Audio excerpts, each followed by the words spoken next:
What's up YouTube? My name is Smitty and welcome to my truck and travel channel. Today we're going to be replacing my factory roof bars with some Rhino Rack roof bars. I really like the Rhino Racks because they're flat. As you can see on the factory roof bars, they kind of slant from side to side. The Rhino Racks are perfectly flat and they give you options to mount things on top of. I finally got it in the mail today. I've been waiting 2 weeks for it. So we're going to do a quick unboxing. I'm going to show you what everything is, and I'm going to show you how to install it. Without further ado, let's get to it.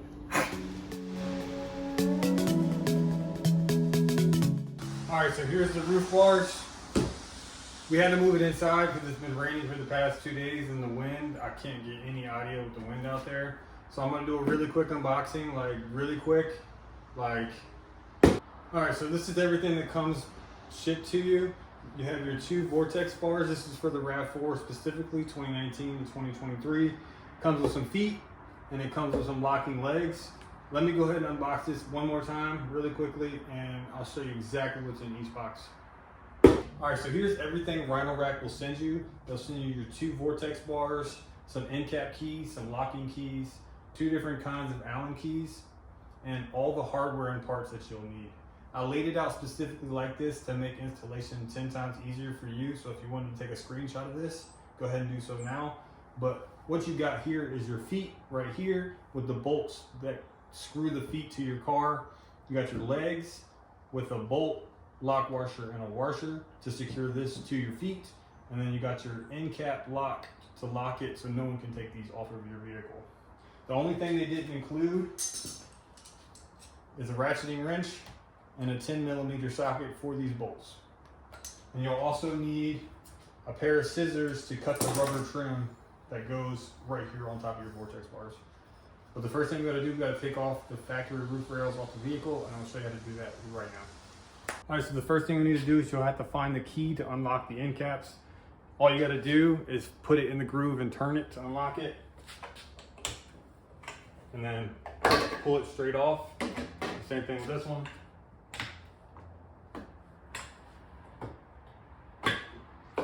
Do the same thing to the other side, but I'm only going to show you this side. The next thing you'll need is a T40 star key driver, and you'll have to take off these bolts right here. There's only 1 on each bar, and then 1 on each bar on that side, so 2 per bar. Just go ahead and pop these off. And if you don't have factory roof bars, all you have to do is take off this one little square thing, put your key in it, and then pry it up, or a screwdriver.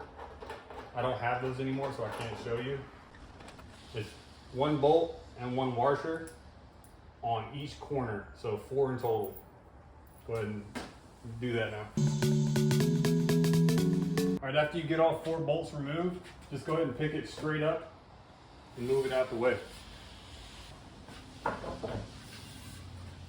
The next thing you want to do is you're going to grab your feet for the front. And how you know if it's the feet for the front, right here it says FL, and with an arrow pointed that way, that means front left, and then point these to the front of the vehicle.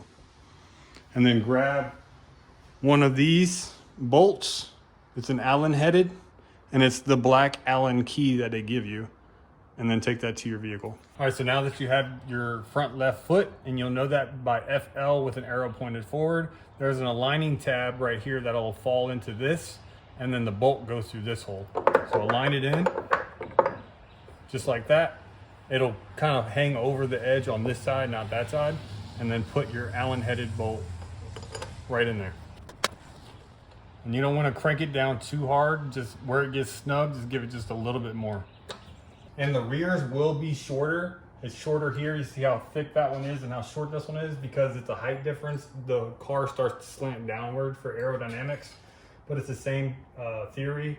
Aligning tab here, bolt goes through here. And once you get it aligned, it'll hang off this side. And then put your bolt in. Again, snug, and then 1 more little turn. And then do the same thing to the other 2 on the other side. All right, the next thing you need to do is to prep these. These are the smaller Allen bolts. So you need an Allen bolt, a lock washer, a flat washer,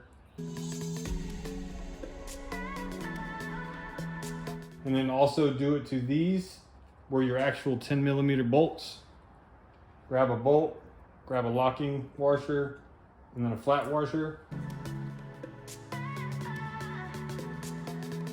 All right, the next thing you're gonna do is grab the Allen bolt and one of these square T-bolts or T-nuts. I don't even know what you call these. What you're gonna do is all 4 of these are universal, so it doesn't have to be a specific side. But this hole right here on the top, there's an indentation. Put the Allen headed bolt straight through there. Just like that. Hold it with your finger and then spin this, whatever you call it on. Can't remember the name of it. And all you want to do is make it so it's flush with the bolt. So kind of like that. It ain't got to be perfect.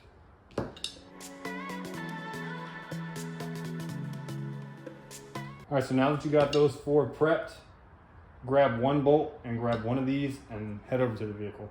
All right, so on the bottom of these legs, as you can see, there's 2 notches. This isn't going to be supporting a lot of weight. It's just so you can align it with these 2 notches on the feet. So put the leg on the feet like that. Grab the bolt, the 10mm bolt, and slide it right through the center. And all I do is I tighten it down just a little bit to hold it in place. Go grab the other 3 legs and do the same thing to each corner. All right, now that you got them loosely fitted, grab a 10mm. You don't have to have an extension. I just make it easier because there's depth right here, and tighten up all 4 corners. You don't have to go crazy. As soon as it gets tight, the same as the feet, give it one little more tight. One little more. All right, so the next step is these Vortex bars. But before you do that, pull off the end caps. And there's rubber inside of them. So give it a shake and they'll start to fall out.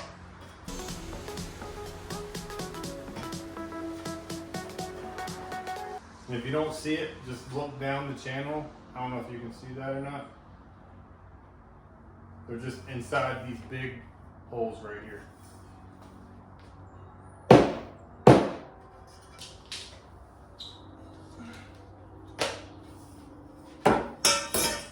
Do the same thing to both of them. Pop off the end caps. Grab your rubber.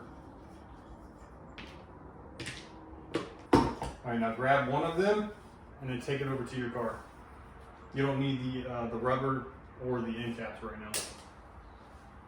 All right, so once you have your Vortex bars at your car, this is the front with the logo. On the back, as you can see, there's a cutout right here in the center, and that's on both sides. You got a cutout down here, you got a cutout down here. That's where these little brackets come into play. Basically, all you got to do is set it up here, put your finger underneath to raise it up, and then slide it into the bottom groove. I'm going to show you this again from a different angle. Put your finger underneath to lift up the bolt, this bottom frame right here. I'll line it in there and then slide it towards you, and then slide it all the way towards you until it stops so you can get the other side in. All right, so now that we're at the other side, you're going to do exactly the same thing. Put your finger underneath to raise it up and then slide it into the bottom groove, just like that. All right, so one thing I forgot to mention, you will need a tape measure. And what you're gonna do is center this top Vortex bar evenly on both sides. So you're gonna pull it right or left, and then underneath you're gonna tighten it with the Allen wrench. But what you're gonna do, this flat part at the base of the leg, you're going to measure, because right now I'm at 3 inches. And this side I'm at 3.5, so it's gonna be 3 1/4 on my car. 3 1/4. After you get your distance right and left, go ahead and go underneath to the Allen headed bolt and then tighten it up. It's kind of tricky to get in there. What I do is I lift it up a little bit, I shove a screwdriver in there to make it tight, and then I tighten underneath. because if you don't pull it up like I do, it's gonna keep wiggling around. It's gonna be hard to get the Allen-headed wrench into the Allen-headed bolt. Hope that made sense. So I grab a flathead screwdriver, kind of shove it in there, so it'll keep tension on the bolt. Just make sure that you keep your spacing.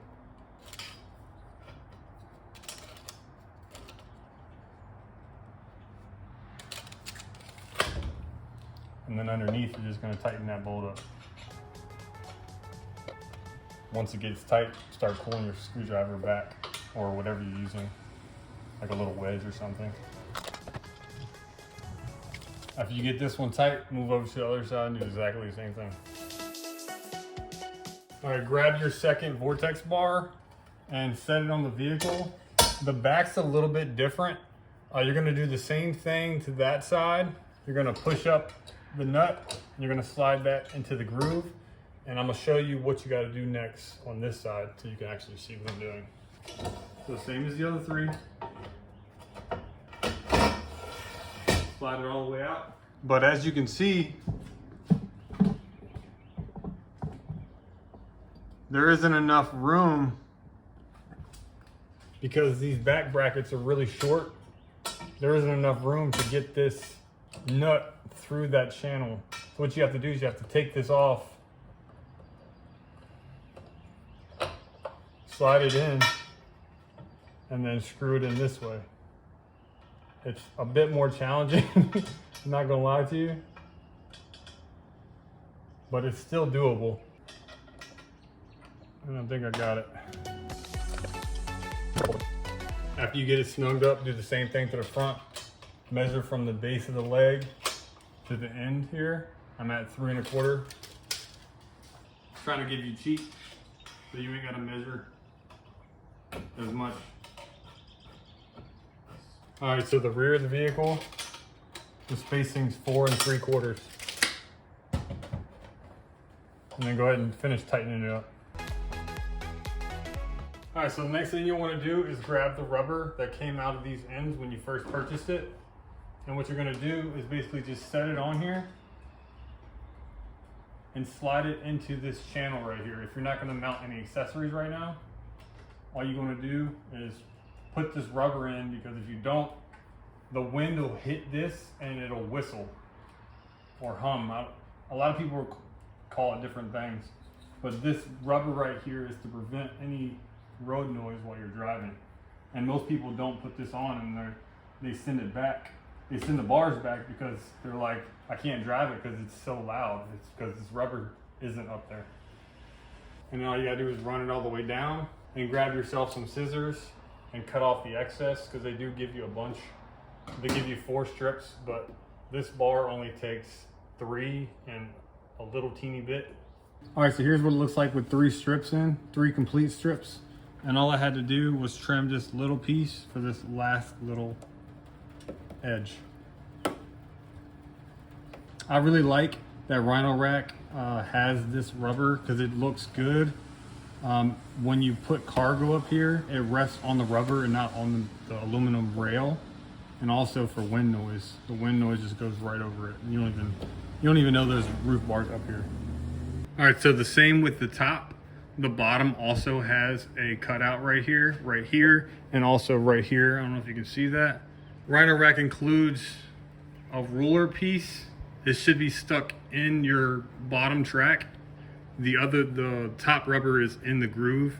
Just go ahead and measure out how big this gap is, and then cut the measuring tape.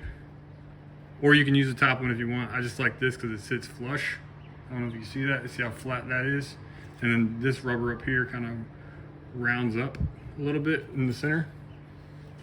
But I've already cut it.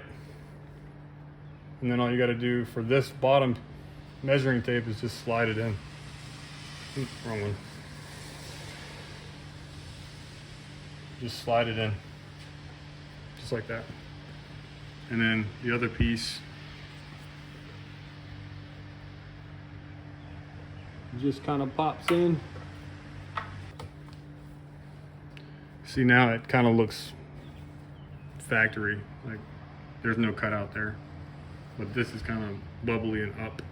And if you need a tape measure, it's right there. Do the same thing to the other 3. All right, the next thing, grab the locking end caps. There's 4 of them. There's also 2 keys. There's still a key in that box. But go ahead and grab all 4 of them. Head over to your car. They are kind of universal, so it don't matter which one you put it on. Make sure your lock is up and down. Slide it in. And then turn the key. And then make sure it's locked. Same with this one. Straight in, lock it. Do the same thing to the other 2. The last thing that should be left are your end caps. Grab all 4 of these and one of these blue keys. With these end caps, I don't know if you can see that, there it is. There's a lock on the top, an unlock on the left, and then there's a bunch of nubs around it. That's what this key goes into, if I can get it to focus. See all those nubs around the blue? It just slides in like this. You push in like that and then lock it. And then now no one can steal your accessories when you run accessories down this bar. Do the same thing to the other 3. That pretty much wraps it up for this one, guys. As you can see, it looks really, really good. Actually, you might not be able to see because it's getting dark. But the last thing you need to do is to clear off the top of your car, make sure there's no extra bolts, no extra hardware, or your old rack still sitting up there, and then give it a good shake. Make sure it's secured to your vehicle. If it's not, hit those 10mm bolts again, because that's what holds it to your car. But yeah, I hope y'all found this video helpful. If you did, please consider leaving a thumbs up and consider subscribing, becoming part of our squad. Squad. And I'll catch you on the next one.